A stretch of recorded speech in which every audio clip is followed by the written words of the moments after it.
अर्जुन के वीरोचित उद्गार, दोनों पक्ष की सेनाओं में द्वंद्व युद्ध, सुषेण का वध, भीमसेन का पराक्रम तथा अर्जुन के आने से उनकी प्रसन्नता। संजय कहते हैं, महाराज, भगवान श्री कृष्ण का भाषण सुनकर अर्जुन एक ही क्षण में शोक रहित एवं परम प्रसन्न हो गए।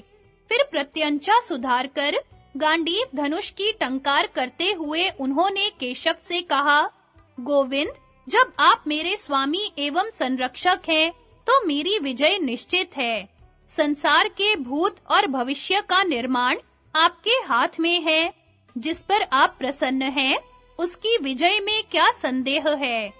कृष्ण, कर्ण की तो बात ही क्या है। आपकी सहायता मिलने पर तो मैं अपने सामने आए हुए तीनों लोकों को परलोक का पथिक बना सकता हूँ। जनार्दन, मैं देखता हूँ पांचालों की सेना भाग रही है। यह भी देख रहा हूँ कि कर्ण रणभूमि में निर्भय सा विचरता है। उस प्रज्वलित भार्गव अस्त्र की ओर भी मेरी दृष्टि है, जिसे कर्ण ने प्रकट किया है। निश्चय ही यह वह संग्राम है जहां कर्ण मेरे हाथ से मारा जाएगा, और जब तक यह पृथ्वी कायम रहेगी, तब तक समस्त प्राणी इस बात की चर्चा करेंगे। आज मेरे गांडीव धनुष से छूटे हुए बाण कर्ण को मौत के घाट उतारेंगे। कृष्ण, मैं आपसे सच्ची बात बता रहा हूँ। आज कर्ण के मारे जाने से दुर्योधन अपने राज्य और जीवन दोनों से निराश हो जाएगा। मेरे बाणों से कर्ण के टुकड़े-टुकड़े हुए देख आज राजा दुर्योधन आपके उन वचनों को स्मरण करेंगे, जिन्हें आपने उसकी भलाई के लिए कहा था। कौरवों की सभा में पांडवों की निंदा करते हुए कर्ण ने द्रौपदी से जो कठोर बातें कही थी, उनके लिए आज उसे खूब पश्चाताप होगा। आज कर्ण के मारे जाने पर धृतराष्ट्र के सभी पुत्र राजा दुर्योधन के साथ इस तरह भयभीत होकर भागेंगे, जैसे सिंह से डरे हुए मृग भागते हैं। कर्ण के पुत्र और मित्रों को भी आज जीवित नहीं रहने दूंगा। सूत पुत्र की मौत देखकर राजा दुर्योधन अब अपने लिए चिंता करें। आज राजा धृतराष्ट्र को उनके पुत्र पौत्र, मंत्री तथा सेवकों सहित राज्य की ओर से निराश कर दूंगा। आज मैं अकेला ही कौरवों तथा बाहलिकों को सेना सहित मारकर अपने बाणों की ज्वाला में जला डालूंगा। मेरे एक हाथ में बाण की तथा दूसरे में बाण सहित दिव्य धनुष की रेखाएं हैं। पैरों में भी रथ और ध्वजा के चिन्ह हैं। मेरे जैसे लक्षणों वाले योद्धा को कोई भी युद्ध में नहीं जीत सकता। भगवान से ऐसा कहकर अद्वितीय वीर अर्जुन क्रोध से लाल आंखें किए रणभूमि में जा पहुँचे। उस समय उनके मन में दो संकल्प थे, भीमसेन को संकट से छुड़ाना और कर्ण के मस्तक को धड़ से अलग कर देना। धृतराष्ट्र ने पूछा, संजय, मेरे पुत्रों तथा पांडव सृंजयों में पहले से ही महाभयंकर संग्राम छिड़ा हुआ था। फिर जब अर्जुन वहां आ पहुंचे, तो युद्ध का स्वरूप कैसा हो गया? संजय ने कहा, राजन, उस समय अर्जुन घोड़े और सारथी सहित रथों, सवार सहित हाथियों और घोड़ों, पैदलों एवं संपूर्ण शत्रुओं को अपने बाण समूहों की मार से मृत्यु के अधीन करने लगे। उनके पहुंचने के पहले कृपाचार्य और शिखंडी एक दूसरे से भिड़े थे। सात्यकी ने दुर्योधन पर धावा किया था। श्रुतश्रवा का अश्वत्थामा से और युधामन्यु का चित्रसेन के साथ युद्ध हो रहा था। उत्तमौजा ने कर्ण के पुत्र सुषेण पर और सहदेव ने शकुनी पर आक्रमण किया था। नकुल कुमार शतानिक और कर्ण पुत्र वृषसेन में मुकाबला हो रहा था। नकुल ने कृतवर्मा पर और धृष्टद्युम्न ने सेना सहित कर्ण पर चढ़ाई की थी। दुःशासन ने संशप्तकों की सेना लेकर भीमसेन पर धावा किया था। उस संग्राम में उत्तमौजा ने कर्ण पुत्र सुषेण को अपने बाणों का निशाना बनाकर उसका मस्तक काट गिराया।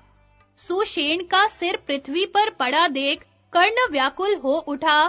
उसने क्रोध में भरकर उत्तमौजा के घोड़ों को मार डाला और पैने बाणों से उसके ध्वजा तथा रथ की भी धज्जियां उड़ा दीं। उत्तमौजा भी अपने तीखे बाणों तथा चमकती हुई तलवार से कृपाचार्य के पार्श्व रक्षकों एवं घोड़ों को मारकर शिखंडी के रथ पर जा चढ़ा। रथ पर बैठे हुए शिखंडी ने कृपाचार्य को रथहीन देख उन पर प्रहार करने का विचार छोड़ दिया। तदनंतर अश्वत्थामा ने आगे आकर कृपाचार्य के रथ को अपने पीछे छिपा दिया और उनका उस रण से उद्धार किया।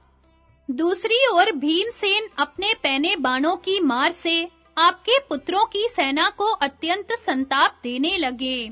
उस घमासान युद्ध में बहुत से शत्रुओं द्वारा घिरे हुए भीमसेन अपने सारथी से बोले, सारथे, तू घोड़ों को तेज हाँक कर मुझे शीघ्र धृतराष्ट्र के पुत्रों के पास ले चल।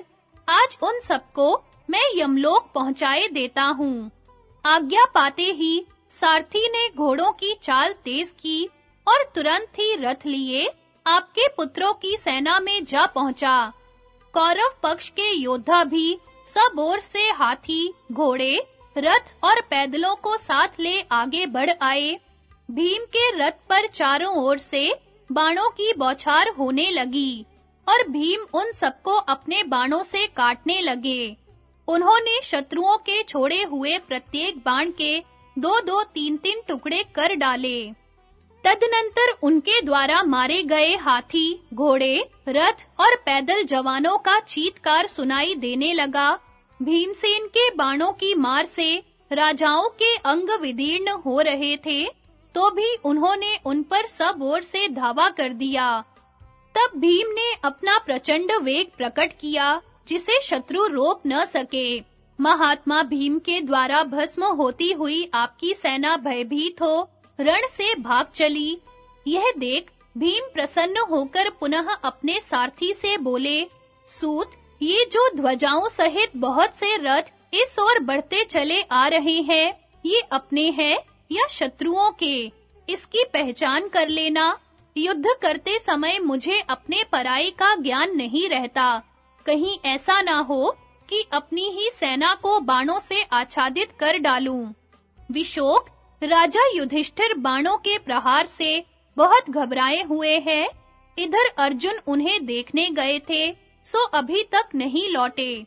पता नहीं राजा अब तक जीवित है या नहीं। अर्जुन का भी समाचार नहीं मिला। इससे मुझे बड़ा खेद हो रहा है। तो भी मैं शत्रुओं की प्रचंड सेना का संहार करूंगा। तू मेरे रथ पर रखे हुए सभी तरकसों की जांच कर ले। अब उनमें कितने बाण बाकी रह गए हैं, किस-किस तरह के बाण बचे हैं और उनकी संख्या कितनी है, यह सब समझकर बता। विशोक ने कहा, वीरवर, अब अपने पास 60,000 मार्गण है, 10-10 हजार क्षुर और भल्ल हैं, 2,000 नाराज बचे हैं तथा 3,000 प्रदर हैं। अभी इतने अस्त्र शस्त्र बाकी रह गए हैं कि 6 बैलों से जुता हुआ छकड़ा भी उन्हें खींच नहीं सकता। गदाएं तथा तलवारें हजारों की संख्या में पड़ी हैं। प्रास, मुदगर, शक्ति और तोमर भी बहुत है। अब इसके डर में न रहें कि हमारे अस्त्र शस्त्र जल्दी समाप्त हो जाएंगे। भीमसेन बोले, सूत, आज अकेले मैं ही समस्त कौरवों को मार गिराऊंगा या वे ही मुझे पीड़ित करेंगे। इस समय देवता लोग मेरा एक ही काम सिद्ध कर दें, जैसे यज्ञ में आवाहन करते ही इंद्र आ पहुंचते हैं, उसी प्रकार अर्जुन भी यहाँ आ जाएं। विशोक, इस छिन्न भिन्न होती हुई कौरव सेना की ओर तो दृष्टि डाल। ये राजा लोग क्यों भाग रहे हैं?